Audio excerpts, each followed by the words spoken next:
에베소서 4장 22절부터 28절 제가 봉독해 드리겠습니다. 너희는 유혹의 욕심을 따라 썩어져가는 구습을 따르는 옛사람을 벗어버리고 오직 너희의 심령이 새롭게 되어 하나님을 따라 의와 진리의 거룩함으로 지으심을 받은 새 사람을 입으라.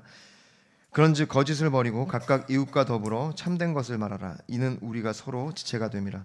분을 내어도 죄를 짓지 말며 해가 지도록 분을 품지 말고 마귀에게 틈을 주지 말라.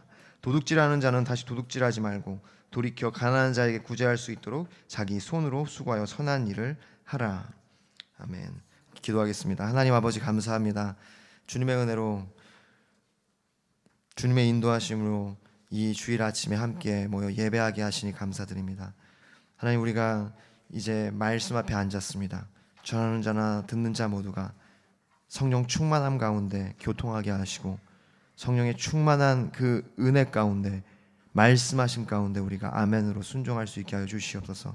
이 말씀이 우리의 심령에 새겨져 우리의 삶에 30배, 60배, 100배 열매를 맺게 하여 주시옵소서. 감사드리며 예수님 이름으로 기도합니다. 아멘.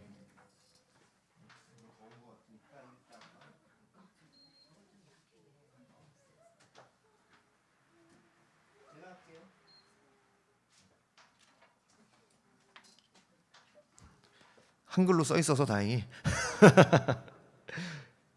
새 사람을 입으라. 오늘 제목은 새 사람을 입으라입니다. 아침 예배로 지금 지난 4월부터 저희가 에베소서 강해를 하고 있습니다. 너무 감사해요. 이제 참 에베소서 강해를 하면서 무엇보다 좋은 건 제가 많이 배우고 깨닫게 되는 게 너무 좋고요. 그리고 그 하나님의 그 섭리를 알게 돼서 너무 좋은 것 같습니다. 에베소서는 사실 교회론에 관한 책이거든요. 교회가 무엇인지, 우리가 받은 구원이 무엇인지, 예수 그리스도가 어떤 분인지, 그리고 그렇게 교리라고 하죠. 그러니까 기독교가 무엇인지를 굉장히 풀어서 자세하게 바울이 에베소에 있는 당시 2000년 전에 에베소라는 굉장히 큰 도시에 사는 그리스도인들을 향하여 편지를 쓴 거예요. 그들을 생각하면서 그들을 가르쳐 주기 위해서 너희들이 지금 갖게 된 그 믿음이 어떤 것인지, 그 구약에서부터 쭉 내려온 하나님의 섭리에 대해서 좀 자세하게 써서 보낸 성경이 에베소서죠. 그러면서 기독교가 이런 것이고, 그래서 우리가 어떻게 살아야 되는지를 구체적으로 설명한 것이 에베소서입니다. 그래서 에베소서는 크게 교리와 적용으로 돼 있어요. 그래서 4장 16절 이전까지는 어떻게 보면 교리에 관한 거예요. 기독교가 무엇이고 우리의 믿음이 무엇이고 하나님이 어떤 분이고, 그러면서 4장 17절부터는 사실상 이것은 적용, 어플리케이션이라고 하죠. 우리의 삶에 어떻게 적용해야 되는지를 나누는 부분입니다. 그래서 오늘은 사실 새 사람을 입으라 이 부분은요, 적용점, 그러니까 우리가 어떻게 살아야 되는지, 왜 그렇게 살아야 되는지를 나누기를 원합니다. 그래서 이제 에베소서 강해를 이제 하면서 특별히 지난주에 저희가 이 부분을 함께 나눴거든요. 그러니까 하루에 이제 한 절씩 보면서 이제 거짓을 버리고 참된 것을 말하라. 그리고 또 분을 내어도 죄를 짓지 말며 해가 지도록 분을 품지 말고 마귀에게 틈을 주지 말라. 도둑질하는 자는 다시 도둑질하지 말고 돌이켜 가난한 자에게 구제할 수 있도록 자기 손으로 수고하여 선한 일을 하라. 이것들은 이제 한 절씩 보면서 너무 좋더라고요. 그러니까 너무 감사하고, 그래서 이제 분명히 아마 모든 분들이 아침 예배를 드리지 않을 거니까 그래서 이제 아침 예배 드리는 분도 계시고 안 드리는 분도 계신데, 이 말씀은 우리 교회가 전체가 함께 듣고 적용했으면 좋겠다. 왜냐하면 이 적용점이요, 결국은 내 자신을 위한 게 아니라 바울은요, 이 에베소서를 그 목적이요, 결국은 한 개인이 아니라 교회입니다. 그러니까 우리가 도둑질하지 말아야 되는 이유가 개인이 감옥에 가지 않기 위해서가 아니에요. 공동체를 세우기 위해서, 다른 사람에게 은혜를 끼치기 위해서, 그리고 예수 그리스도의 몸된 공동체를 세우기 위해서. 여러분, 이것은 굉장히 독보적인 겁니다. 세상이 제시할 수 없는 윤리와 도덕을 제시할 수가 있어요. 세상은요, 세상의 도덕은 하지 말라가 거의 대부분이에요. 하라, 우리 대부분 안 합니다. 할 이유가 없죠. 왜냐하면 내가 그렇게 살 이유가 없어요. 선을 행하라. 지금 내 밥벌이가 바쁜데 선을 행할 이유가 없잖아요. 그런데 행하는 사람도 있죠. 이제 어쨌든 그것들이 자신의 덕을 위해서 한다고요. 그렇기 때문에 힘이 약합니다. 근데 그리스도는요, 예수의 공동체를 세우는 거에 목적이 있기 때문에, 거기에서 출발하기 때문에 우리가 도둑질하지 않고 해서 멈추지 않고요, 우리는 도둑질하지 않을 뿐만 아니라 가난한 자에게 나눠줄 것이 있기 위해 우리가 돈을 번다는 거예요. 그렇게 그리스도, 예수 그리스도 안에 있는 그 도덕은요, 세상이 범접할 수 없는 기준을 제시합니다. 할렐루야. 그것이 우리에게 전 복이라고 생각해요. 이것은요, 기독교만이 줄 수 있는 독보적인 겁니다. 우리는 굉장히 그래서 전투적이에요. 여러분, 범신론이 무엇인지 아십니까? 제가 뉴스 보니까 굉장히 끔찍한 뉴스가 또 나왔죠. 인도에서 두 자매가 끔찍한 일을 당했어요.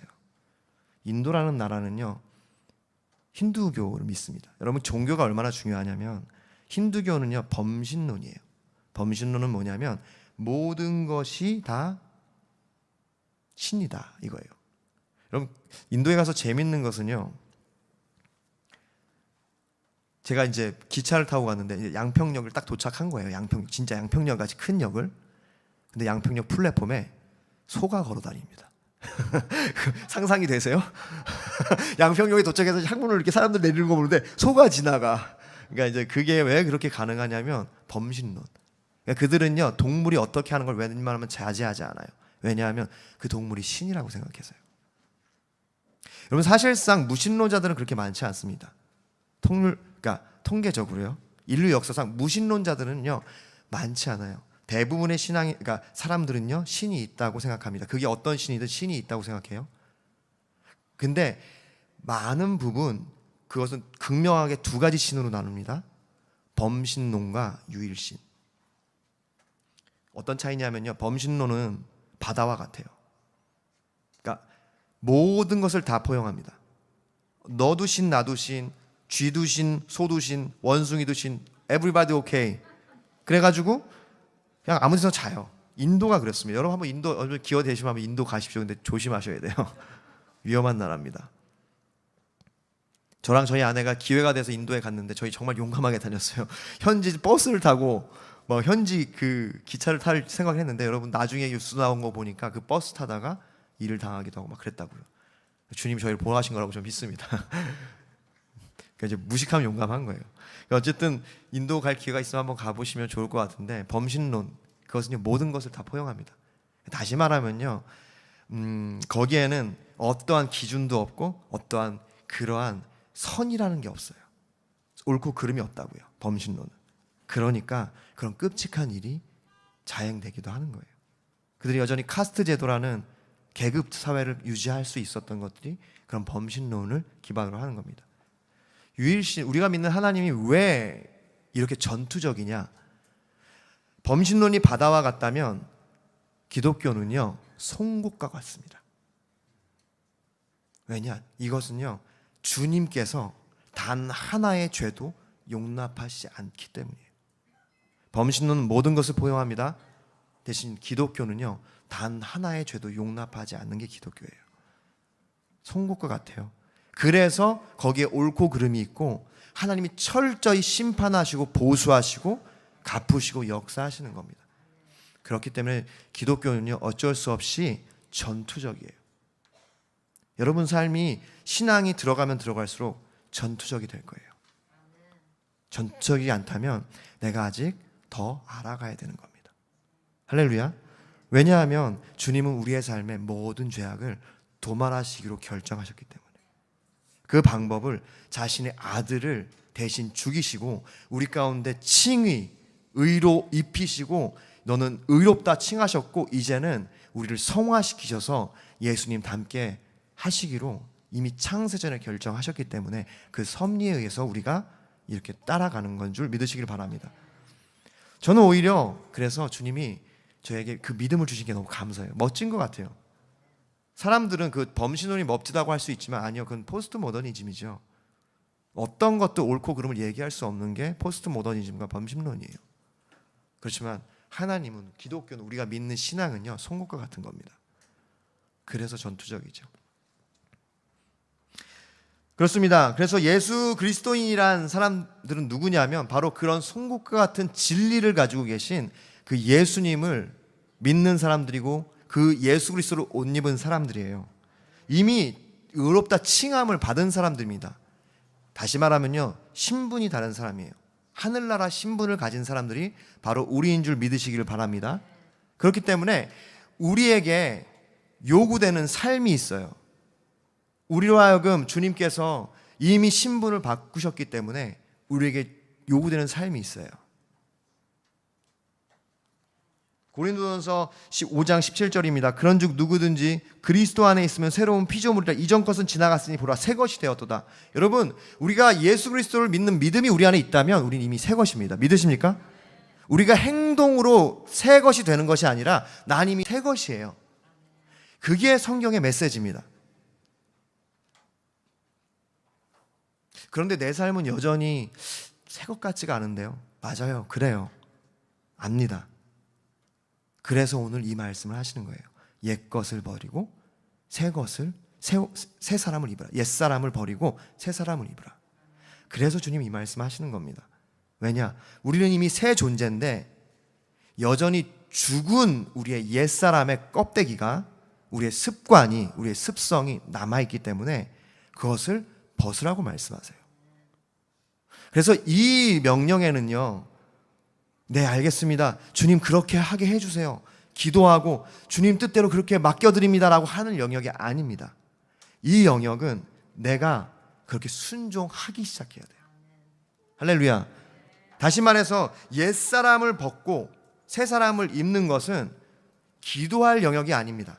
물론 기도도 해야 되지만 내가 새 사람임을 믿고 이제는 바꾸기 시작해야 되는 거예요. 여러분, 시험을 앞둔 학생이 시험을 앞두고 주님 시험 잘 통과하게 해주세요, 혹은 100점 맞게 해주세요, 좋은 성적 갖게 해주세요 라고 기도만 하면 되지 않잖아요. 사실 기도할 시간에 공부를 해야죠. 수학을 풀어보고 영어 단어를 외워야 되잖아요. 그와 같다는 겁니다. 우리가 옛사람을 벗고 새사람을 입는 영역, 즉 우리는 이미 새 존재지만 우리가 이 죽은 옛사람의 껍데기를 바꾸고 벗고 새 사람을 입는 것은 우리의 이 실제적인 적용이 필요하다는 것을 여러분 믿으시기를 바랍니다. 오늘은 제가 그 말씀을 나누기를 원합니다. 그래서 오늘 말씀하세요. 너희는 유혹의 욕심을 따라 썩어져가는 구습을 옛다는 옛사람을 벗어버리고 오직 너희의 심령이 새롭게 되어 하나님을 따라 의와 진리의 거룩하심을 받은 새 사람을 입으라. 그래서 여기서 이 옛사람에 대해서 잠깐 나누기를 원합니다. 옛사람의 특징 여기 나와 있죠. 유혹의 욕심을 따라 썩어져가는 구습을 따르는 옛사람. 말이 좀 어렵지만 간단합니다. 유혹, 욕심, 썩어짐이에요. 이것이 우리 안에 죄가 들어오고 우리 안에 썩어짐이 들어온 어떤 흐름입니다. 태초에 하나님이 천지를 창조하셨고 아담과 하와를 만드셨는데 누가 유혹했죠? 마귀가 유혹했죠. 그로 말미암아 뭐가 들어왔어요? 욕심이 들어왔다고요. 욕심이 잉태한즉 죄를 낳고 죄가 장성한즉 사망을 낳죠. 그 사망이 바로 썩어짐입니다. 그런 썩은 것들로 우리의 삶이, 습성이 거기로부터 시작됐다는 거예요. 그래서 그러한 구습을 따르는 옛사람의 방식들을 이제는 벗어버리라는 겁니다. 그리고 이제는 새 사람을 입으라는 거예요. 그건 예수 그리스도로 옷 입는 것을 의미하는 겁니다. 그거는 실제적으로 우리가 그렇게 살아가는 것을 뜻하죠.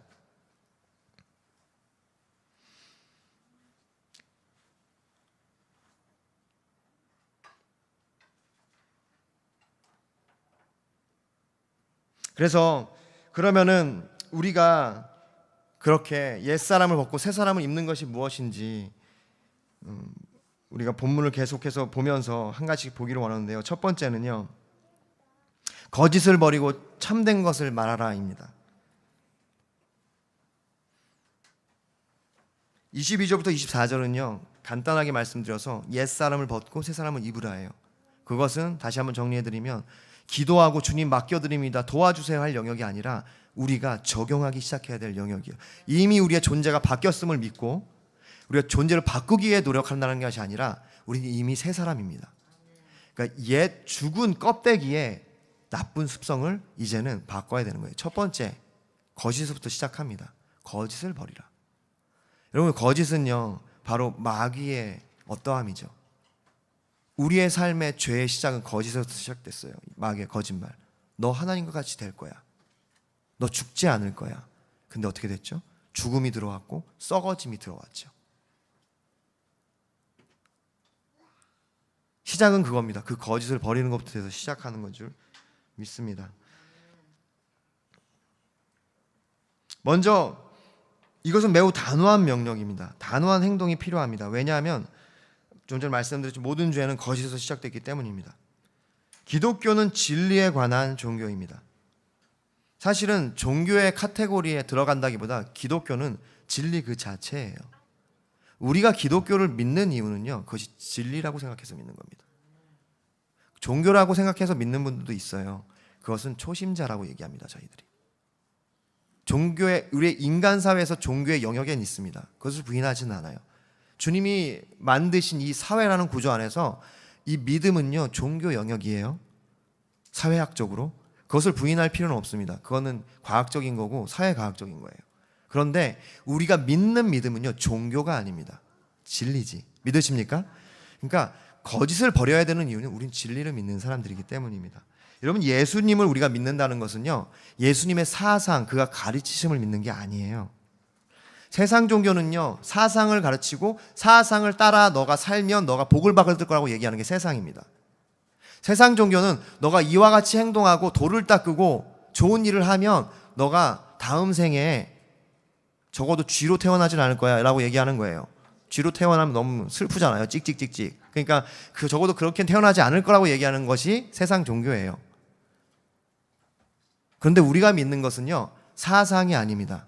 우리는 뭘 믿는 거냐면 역사 가운데 오신 예수를 믿는 거예요. 역사를 믿는 겁니다. 다시 말하면 팩트를 믿는 거예요. 예수님이 하나님의 아들로서 우리 죄를 위하여 이 역사 가운데 오셨고 우리의 죄를 다 사하셨다. 우리의 죄를 지시고 죽으셨고 부활하신 그 역사적 사실을 내가 믿는 것이 기독교의 신앙입니다. 그렇기 때문에 우리의 구원은요 내가 그리스도가 시키는 대로 다 해서 복을 얻는 게 아니에요. 다시 말씀드리면 우린 이미 복을 얻었습니다. 우린 새 사람이 됐어요. 그럼 우리가 믿는 건 뭐냐면 예수님이 나의 구원이신 걸 믿는 겁니다.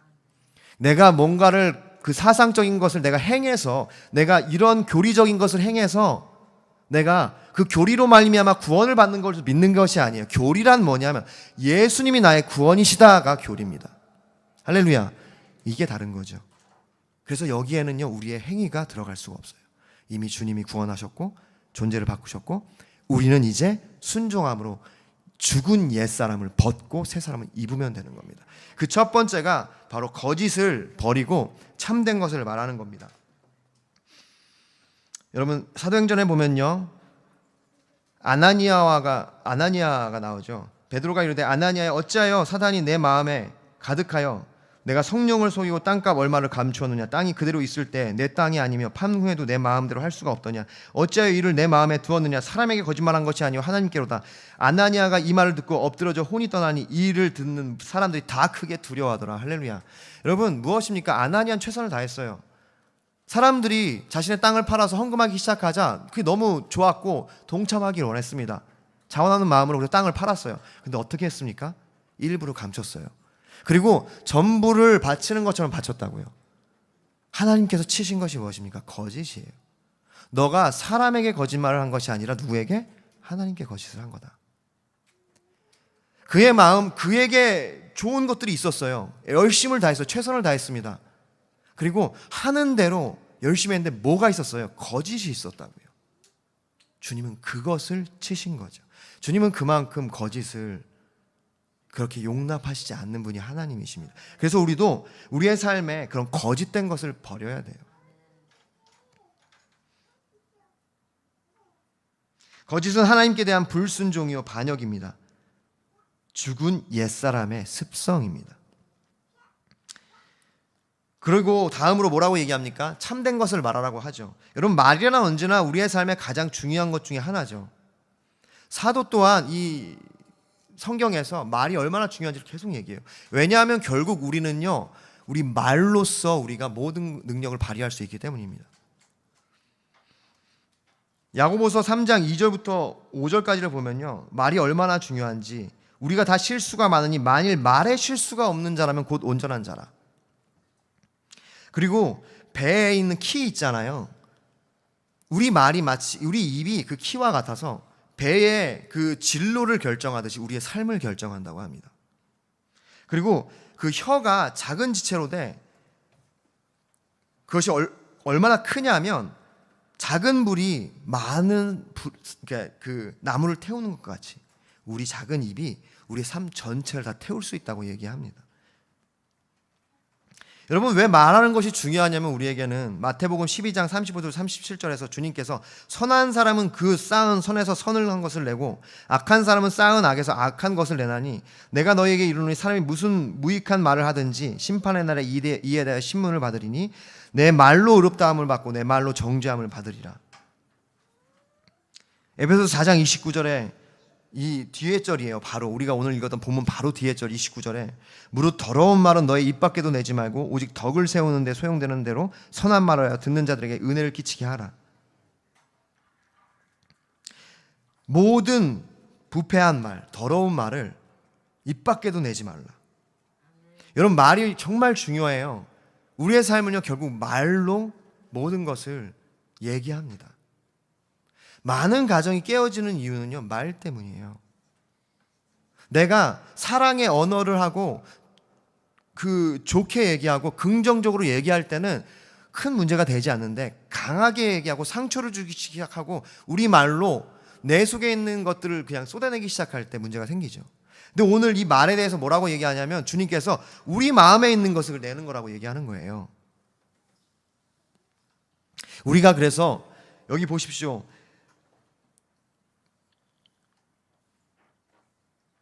29절에 무릇 더러운 말을 너희 입 밖에도 내지 말라. 내지 말라라는 말이 흘러나오다는 거거든요. 그러니까 더러운 것은 썩은 거예요. 그러니까 유혹의 욕심에 따라 썩어져가는 구습, 썩은 것들을 내지 말라. 그러니까 그것이 우리 안에 흘러나온다는 거죠. 여러분, 정말입니다. 결국 말은요, 내 안에 있는 것이 나와요. 그래서 첫 번째 어떤 작업을 해야 되냐면요, 말을 멈추는 작업을 먼저 해야 됩니다. 내 안에는 여전히 썩은 것들이 많기 때문에 멈추지 않으면 이것이 계속 나와요. 첫 번째, 여기 말씀하시는 이 말씀에 의하면요, 먼저 멈춰라. 너에게 흘러나오는 너의 입의 말을 멈추라고 말씀하세요. 할렐루야. 멈추는 게 먼저입니다. 그리고는 이제는 뭐라고 해야 하냐면 덕을 세우는데 소용되는 선한 말을 하여 듣는 자들에게 은혜를 끼치라. 덕을 세우는데 소용되는 선한 말. 그러니까 이제는 선한 말을 하기 시작하라는 거죠. 소용되는 얘는 경우에 맞는다는 뜻입니다. 우리가 정말 말을 경우에 맞게 할 필요가 있어요. 우리의 말이 왜 강하냐면요, 경우를 넘어서 내 안에 썩은 것을 표현하고 싶기 때문에 경우가 없어져요. 내가 경우 있게 질서 안에서 예의 있게 얘기해야 되는데 그것이 부부 관계일지라도 내 안에 악한 것이 있고 쓴뿌리가 있기 때문에 경우를 넘어서 욕이 나오기 시작하고 언성이 높아지기 시작하고 못된 악한 더러운 것들이 내 안에서 쏟아져 나오기 때문에 그것이 관계를 깨트린다는 겁니다. 여러분, 그것은 결국 우리 공동체를 위한 거예요. 저는 우리가 마무리의 교회를 지금 주님께서 은혜로 세워가고 있지 않습니까? 정말 감사하죠. 저는 참 귀합니다. 너무 감사하고, 그런데 이게 너무 중요해요. 여러분, 저는 우리 교회가 말을 함부로 하는 교회가 아니었으면 좋겠습니다. 여러분 마음이 서운하다고 그것을 바로 입 밖에 내지 마십시오. 다시 한번 말씀드리지만 서운해도 일단 참는 것부터 시작하셔야 돼요. 여러분이 뭐라고 하는 것이 아니야. 사실 저는 저에게 얘기하는 거예요. 왜냐? 그래야 공동체가 서니까. 내 마음대로 내 썩은 것을 내기 시작하면 공동체는 다 깨집니다. 우리 가정이 깨어진 이유가 거기 있거든요.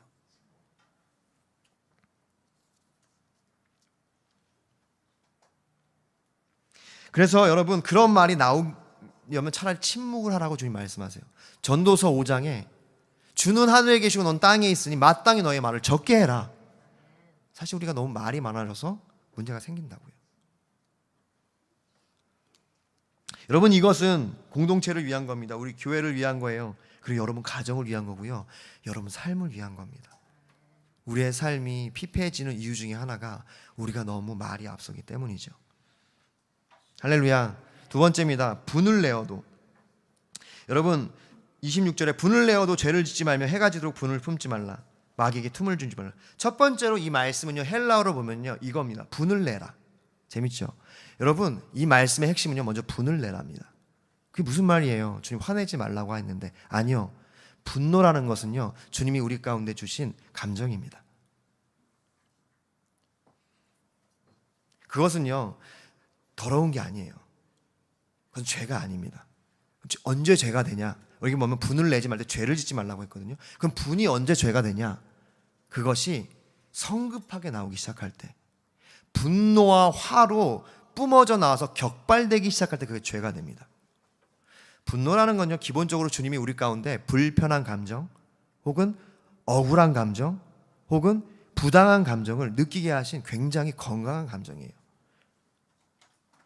근데 문제는 뭐냐면, 내가 분노가 일어났을 때 예의가 없어지고 말이 많아지고 얼굴이 붉어지고 언성이 높아지고 화를 내고 폭력적으로 변하는 게 문제입니다. 분노는 되게 자연스러운 거예요. 여러분 새벽에도 말씀드렸지만 주기철 목사님이 순교할 수 있었던 것, 수많은 믿음의 선배들이 복음 앞에 순교할 수 있었던 건요, 거룩한 분노 때문입니다. 여러분 오늘날 기독교가 문제가 있는 것은요, 거룩한 분노를 잊어버렸기 때문이에요. 범신론처럼 물에 물 탄 듯 술에 틀 탄 듯 에브리바디 오케이 다 오세요 라고 했기 때문입니다. 아니요, 기독교는요 송곳 같은 곳입니다. 거룩한 분노가 있고 진노의 하나님이라고 얘기하는 이가 거기 있어요. 죄에 대해서 진노하신다고요. 그게 거룩한 분노입니다. 그게 있었기 때문에 주기철 목사님이 신사참배 앞에서 난 그렇게 할 수 없다라고 했던 거예요. 분노가 없었으면, 그것이 죄라고 여겼으면 그분 그렇게 못하죠. 분노라는 것은요, 마틴 로이드 존슨은 그렇게 얘기합니다. 우리 안에 주님께서 주신 가능성. 여러분 우리 안에 분노가 일어날 때 그것을요, 긍정적인 에너지로 바꿀 때 위대한 일이 나타나는 거예요. 내가 노력하게 되고 내 몸을 쳐서 복종시킵니다. 분노는요 되게 좋은 거예요. 사실 더불어 말씀드리면 성적인 에너지도 좋은 겁니다. 문제가 뭐냐면 그것을 제어하지 못할 때, 분노가 문제가 될 때는요, 우리의 본능이 우리의 통제를 받아야 되는데, 우리의 이 분노하는 이 본성은 원래 깨끗한 겁니다. 내가 기뻐하는 것이 죄가 아니잖아요. 근데 쾌락적으로 그것이 앞서기 시작할 때, 그 쾌락이 내 삶을 다스리기 시작할 때 그게 죄가 되는 거예요. 기쁨 자체는 주님이 주신 굉장히 아름다운 감정입니다. 성 자체는 아름다운 감정인데, 그것이 질서와 어떤 법칙으로 내 본능이 앞서서 내 삶을 잠식할 때 그게 죄가 되는 거예요. 욕심이 인태학적 죄를 낳는 거니까, 그 욕심이 내 삶을 잠식할 때, 언제나 우리의 본능은요, 우리의 믿음과 우리의 생각으로 통제될 때 아름다운 겁니다. 그게 제 위치예요. 근데 본능이 욕심에 의해서 앞서기 시작할 때 거기에 죄가 틈타는 겁니다. 그래서 이 분노라는 것은 그렇게 아름다운 거예요. 사실 좋은 거라고요. 그래서 오늘 성경은 분을 내라, 근데 죄를 짓지 말라. 그러니까 죄악적으로 분노하지 말라는 거예요. 첫 번째는 그게 뭐냐면 급하게 성내는 겁니다. 분노가 일어날 때 야 이렇게 하지 마 이렇게 딱 얘기하거나, 아니면 언성이 높아지는 것, 격발하는 것. 여러분 분노라는 게 거룩한 분노가 되려면요, 사랑이 입혀져야 돼요. 사랑은 오래 참고 온유하며 성내지 않은, 거기서 성내지 않을 때 단순히 성을 안 내는 거, 분노하지 않는 게 사랑이 아닙니다. 진짜 사랑은요, 분노가 있어요. 거룩한 분노가. 내가 진짜 사랑하면 너 그렇게 하지 마, 너 그렇게 안 하는 게 좋을 것 같아 라는 메시지가 있다고요. 그러면 거기서 왜 성내지 마? 그것은요, easily anger입니다. 영어로 보면 easily anger. 쉽게 성내는 게 죄를 짓는 거예요. 그것이 사랑이 아닙니다. 사실은 이 분노라는 얘기를 하면 저는 이제 사실 부끄러워요. 제가 이제 사실은 이렇게 설교할 자격이 없을 정도로 저를 잘 아는 사람들은 이제 그 앞에서 이제 설교하기 어렵죠. 그러니까 제가 얼마나 어렵겠습니까? 저를 아는 분들이 가득 차 있는데. 어쨌든 그렇지만 저도 도전하고 싶어요. 급하게 성내지 않고 싶고 언성을 아멘, 할렐루야, 아멘. 그래서 사실은 뭐 저도 이제 받은 거잖아요. 이게 제가 아침에도 말씀드렸듯이 저도 억울합니다. 저도 태어나고 이렇게 살아가다 보니까 주변에 자꾸 큰 소리가 나와가지고 저도 자꾸 큰 소리를 내고 싶어요. 그런 것 같아요. 자, 어쨌든 저의 죄인데 그렇습니다. 분노라는 건 그런 거고 주님 분노를 그렇게 거룩하게 내라고 얘기해요. 예수님도 분노하셨어요.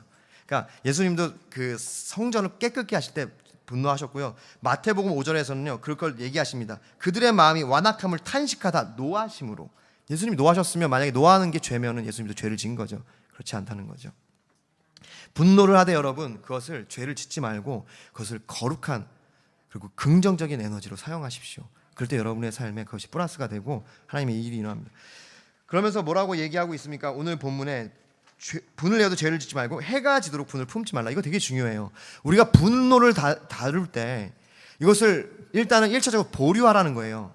바로 내지 말고 분노가 일어났을 때 약간 보류하라. 그러니까 내 입의 말을 일단 막듯이 분노도 일단 막고 그냥 흘러나오게 하지 말고 보류하세요. 근데 중요한 것은 보류하되 이것을 1년이고 2년이고 10년이고 100년이고 다 그냥 무덤까지 가져가는 그러한 용서 못하는 마음을 품지 말라.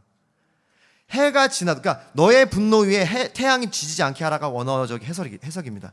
너의 분노 위에 태양이 지지 않게, 그러니까 날이 저물도록 너의 분노를 품지 말라. 왜냐하면 우리는 이미 용서를 받은 사람으로서 용서하라는 겁니다. 용서하지 않으면 우리가 용서를 받을 수 없기 때문에. 그리고 결국은요 우리가 분노 그 해를 그러니까 앙심을 품는 것은요 우리의 삶의 가장 큰 해악이에요. 이것이야말로 정말 옛사람입니다.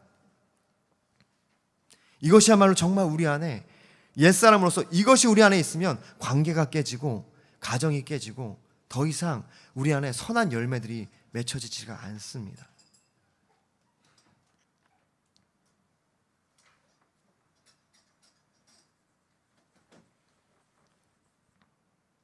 그러면서 이렇게 얘기하죠. 마귀에게 틈을 주지 말라. 여러분 그것이 바로 용서의 마음입니다. 마귀에게 틈을 주지 않는 것. 여러분 창세기 4장 5절부터 8절을 보면요. 가인과 그의 재물을 받지 아니하신다. 가인이 몹시 분하여 안색이 변하니 여호와께서 가인에게 이르시되 내가 분하여 함은 어찌 됨이며 안색이 변하면 어찌 됨이냐.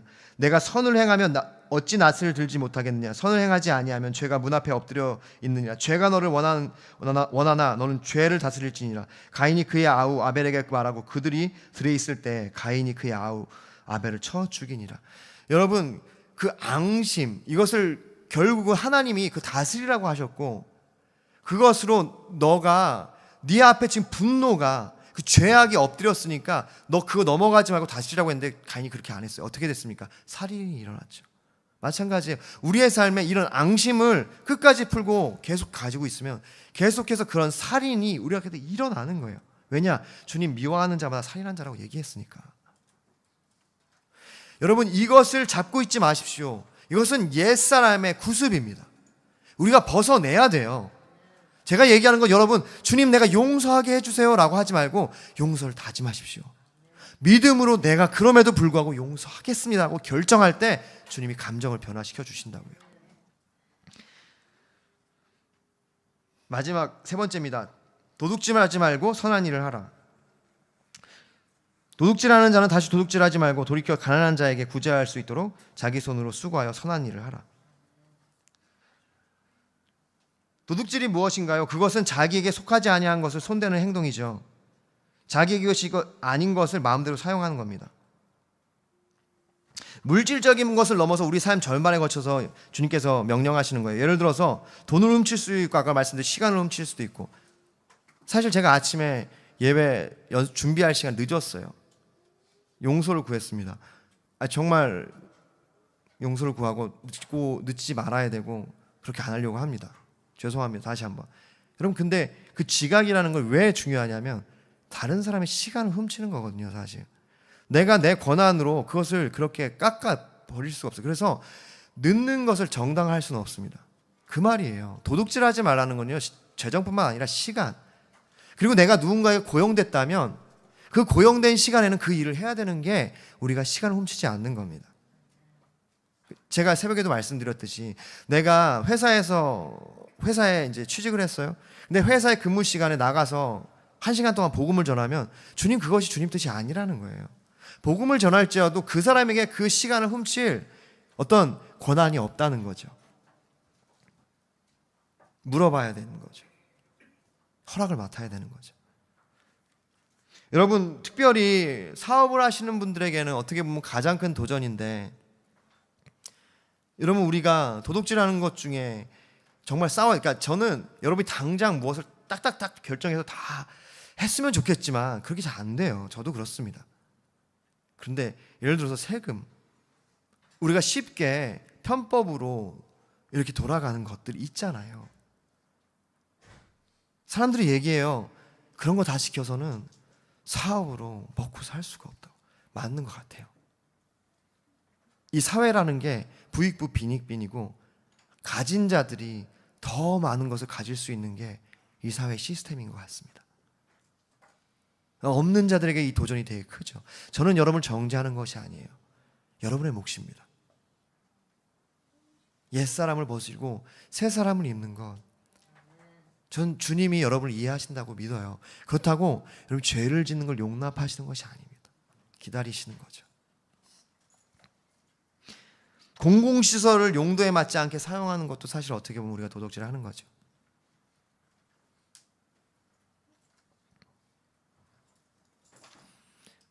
악기 살 때 여러분 그거 아세요? 그러니까 사실은 그러고 있어요. 지금도 정직하게 현금으로 내면 부가세를 깎아줍니다. 용서를 구합니다. 이 스피커 그렇게 산 것 같아요. 왜냐하면 제가 입금해달라고 해서 입금해줬거든요.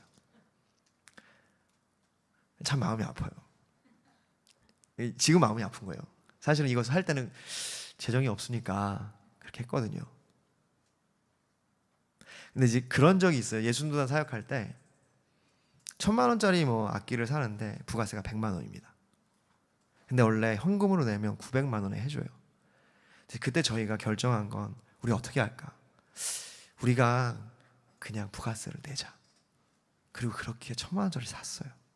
돈이 있어서 산 게 아닙니다. 근데 지금은 이게 그렇게 비싸진 않은데 사실은 65만 원에 샀는데 싸게 샀죠. 현금을 이제 제가 그 말이 안 나왔어요. 지금 말씀을 나누면서 그게 생각이 나는 것 같아요. 도전하고 싶어요. 저도 그렇습니다. 저는 같이 하자고요. 저는 이게 주님 우리 가운데 그렇게 초청하시는 것 같아요. 옛사람을 버리고 새 사람을 입으라. 참 귀한 초청입니다. 이건 세상이 줄 수 없는 초청이에요. 할렐루야. 그러고 말씀하시는 거예요. 그것은 뭐냐면 이제 그러면서 말씀하시는 게 너의 손으로 수고하여 선한 일을 하라. 그러니까 너의 손으로 수고하라. 그러니까 피곤하게 해라라는 뜻이거든요. 여러분 우리가 그러니까 도둑질하지 말아야 되는 이유가, 여러분 세금을 탈세하는 이유가 사실은 어떤 면에서는 내가 쉽게 돈을 얻는 것들에 대해서 허용하는 거거든요. 그러니까 여기 주님이 말씀하신 선한 것이 뭐냐면 너의 손으로 일하라는 거예요. 그게 뭐냐면 재정을 쉽게 벌 것을 기대하지 말라는 겁니다. 요즘은 우리가 재정을 쉽게 버는 것에 대해서 많이 그것이 가치관이 됐어요. 이 시간 짧은 시간에 다 나눌 수 없어요. 자세하게 나눌 수 없지만 핵심은 그겁니다. 여러분 우리가 일하는 것이 더 가치 있어져야 됩니다. 그것이 프로테스탄트 시대의 그 청교도의 마음이었어요. 그들은 일하는 것이 천직이라고 생각했고 열심히 일했습니다. 성실했어요. 성실하려고 했거든요. 요즘은 어떻습니까? 어떻게 보면 돈을 쉽게 버는 방법에 대해서 혈안이 돼 있죠. 사회 자체가. 재테크, 투자. 저는 그게 나쁘다고 얘기하는 거 아니에요. 필요합니다. 여러분이 어떤 사업을 일으키기 위해서 재정이 필요하기 때문에 투자가 필요해요. 재정을 일으켜가는 게 필요합니다. 근데 저는 얘기하는 것은요, 우리 안에 그런 일확천금에 대한 가치관을, 여러분 그것을 따라가지 마십시오. 성실하게 일함으로 내가 정직하게 돈을 버는 것을 여러분 따라갈 때 우리가 도둑질하지 않을 수 있습니다. 할렐루야. 그리고 그 이유가 뭐라고 얘기하냐면 필요한 자들에게 필요를 나눠주기 위해서. 우리의 목적입니다. 우리가 돈을 버는 이유, 우리가 열심히 사는 이유, 그것은요 사실은 주기 위해서입니다. 왜냐하면 예수님께서 그렇게 말씀하셨어요. 주는 것이 받는 것보다 복되다. 믿으십니까? 주는 것이 받는 것보다 복됩니다. 사도행전 20장 34절부터 35절에 여러분이 아는 바와 같이 이 손으로 나와 내 동행들이 쓰는 것을 충당하여 범사에 여러분에게 모든 보본을 보여준 바와 같이 수고하여 약한 사람들을 돕고 주 예수께서 친히 말씀하신 바 주는 것이 받는 것보다 복이 있다 하심을 기억하여 할지니라. 얼마나 멋집니까 바울이. 전 정말 바울이 너무 멋진 것 같아요. 본을 받으라. 우리의 본을 받으라. 내가 이 손으로 수고하여 너희들에게 부담을 안 주고 내가 가난한 자들도 약한 자들에게 나눠줄 것이 있기에 내가 손으로 일한 것, 이것을 기억하고 무엇보다 기억할 것은 주 예수께서 말씀하시기를 주는 자가 받는 자보다 복되다는 것을 기억해야 할 것이라. 할렐루야. 여러분 이것이 우리가 도둑질하지 않을 수 있는 방법입니다. 여러분 우리가 그렇게 함께 살아가기를 원합니다. 할렐루야. 여러분 말씀을 마치겠습니다. 제가 왜 이렇게 얘기하냐면 한 가지입니다. 옛사람을 벗고 새 사람을 입어야 되기 때문에 이미 우리는 새로운 존재입니다. 그런데 여전히 우리도 모르는 사이에 옛사람의 그 유혹의 욕심을 따라 썩어져가는 구습을 여전히 내가 그 죽은 행실을 행하고 있기 때문에 이젠 바꾸자고요. 근데 왜 바꿔야 되냐면 그 행실로 말미암아 공동체가 파괴됩니다. 내 삶이 파괴돼요. 여러분 우리의 삶이 무너지고 극한으로 치닫고 결국은 자살 충동까지 가는 이유가 어디에 있냐면 그 옛사람의 구습을 내가 행하고 있기 때문이에요. 첫 번째는 내 삶을 살리기 위한 거고 또는 더욱이 나아가서는 내 가정 그리고 내 공동체, 내 교회를 살리기 위함입니다. 여러분 이 옛사람의 구습이 내 안에 남아있을 때 이것은 교회에 거치는 반성과 그런 거침돌이 되는 거죠. 이미 우리는 많은 상처를 받았어요. 그리고 우리도 이미 많은 상처를 줬습니다. 말씀을 준비하면서 참 많은 상처를 제가 준 것 같아요.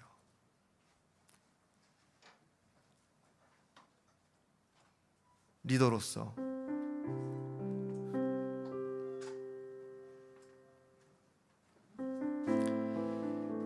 근데 주님 말씀하시는 건 이건 너의 할 일이라는 거예요.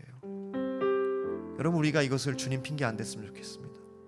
주님께 맡깁니다라고 얘기하지 않고 내가 내 입을 닫기 시작하고 내가 느끼는 것, 썩은 것을 그대로 내지 않기 시작하고 내가 공동체를 위한 선한 것을 얘기하고 진리를 얘기하고 내가 쉽게 다른 사람의 시간과 재정과 권한을 빼앗지 않고 훔치지 않고 그렇게 우리가 우리의 삶을 세워가기 원하고 우리의 가정을 세워가기를 원합니다. 우리 자녀들을 위해서 우리 다음 세대의 공동체를 위해서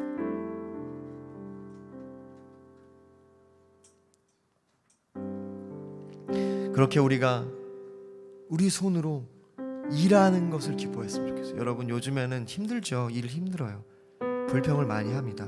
이해해요. 저도 힘드니까. 근데 우리가 생각해 봐야 돼요. 우린 다시 어쩌면 청교도의 마음을 회복해야 됩니다. 힘들어도 그 일이 보람이고 기뻐야 합니다. 왜냐? 그게 내가 다른 사람을 섬길 수 있는 통로니까. 언젠가 나 일 안 하고 싶다. 아니요. 그건 성경이 얘기하고 있는 게 아니에요. 성경은요. 일하라. 일하기 싫거든 먹지 말라. 여러분 일하는 것이 우리의 가운데 특권입니다. 근데 마귀가 얘기해요. 야 봐라. 너 언젠가는 은퇴하고 일하지 않고 자유롭게 살 거야. 열심히. 아니요. 일하는 거가 힘들어도 복입니다. 너의 손으로 수고하여 선한 일을 하라. 할렐루야. 지금 함께 기도할까요? 먼저 기도할 때 주님의 은혜는요 우리가 회개할 때 다시 기회를 주십니다. 언제나. 할렐루야. 혹시 여러분이 했던 말로 누군가 상처받았다면, 여러분이 분을 급하게 내고 분노로 말미암아 가정을 어렵게 했다면, 혹은 여러분이 우리가 세금을 안 내고 도둑질하고 다른 사람의 시간을 빼앗고 지각하고, 그리고 내가 일하는 것을 주님 앞에서 쉽게 투덜대고 그렇게 했다면, 먼저는 우리가 회개했으면 좋겠습니다. 그리고 우리가 결정했으면 좋겠어요. 하나님, 내가 옛사람의 구습, 그 썩어진 것들을 버리고 새 사람으로 입겠습니다. 함께 기도하겠습니다. 기도합시다. 하나님 아버지, 감사합니다.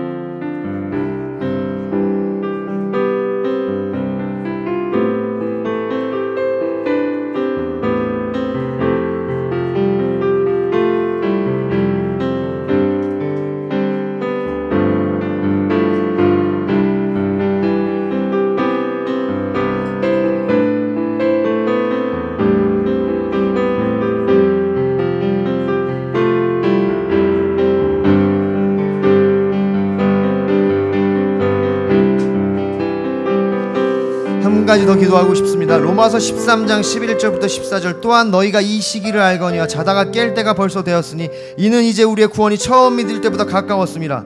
밤이 깊고 낮이 가까웠으니 그러므로 우리가 어둠의 일을 벗고 빛의 갑옷을 입자.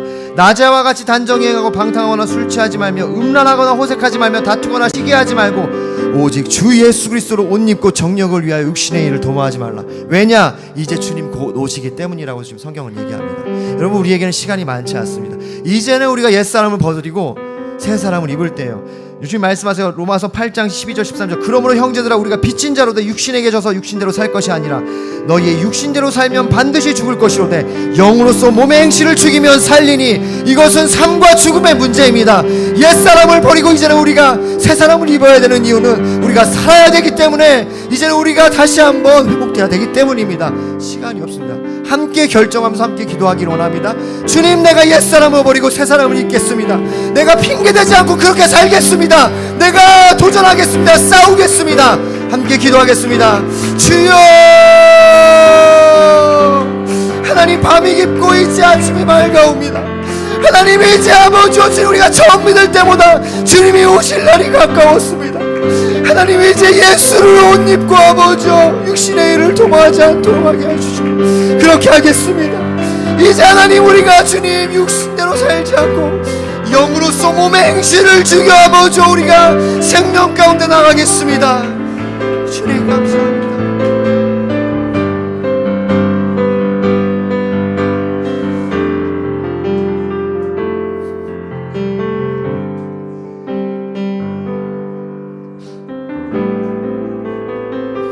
하나님 감사합니다. 오늘 이 말씀을, 이 귀한 말씀 주심을 감사드립니다. 하나님, 이제 우리가 옛사람을 벗고 새 사람을 입겠습니다.